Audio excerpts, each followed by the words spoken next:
Hugues et Marilou partagent leur passion du tennis de table tous les mercredis soirs à l'entraînement. Et la motivation est toujours intacte un an après avoir vu les Jeux paralympiques à la télé. Une véritable fierté pour eux. Ça a fait beaucoup avancer les choses par rapport au milieu du handicap. Montrer que même si on a un handicap, on peut faire plein de choses en fait, il faut juste les adapter.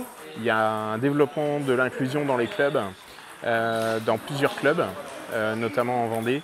Et c'est ça qui, je dirais, est l'essentiel, puisqu'en fait, beaucoup de personnes n'osaient peut-être pas venir faire du tennis de table ou toute autre pratique sportive en handisport. Mais aujourd'hui, on sent quand même qu'il y a eu l'effet JO, tout simplement. Après les Jeux, des annonces, celle de rendre autonome un plus grand nombre de personnes par le sport.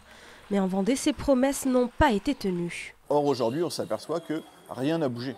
On a eu ces discours, on a eu une demande, mais on ne peut pas la satisfaire parce qu'on n'a pas les moyens pour le faire. Cette année, le budget alloué au comité départemental handisport a été divisé par 2. Même son de cloche pour la sensibilisation dans les écoles. Franck avait eu 34 demandes l'année dernière. Cette année, seulement 5 sont prévues. Qu'est-ce que ça va amener dans le futur?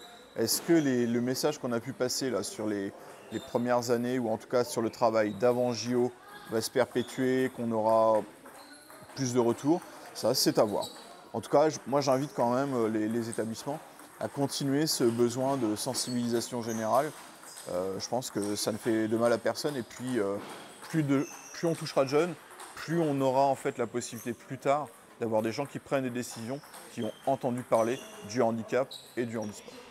En Vendée, le comité départemental handisport compte plus de 400 licenciés.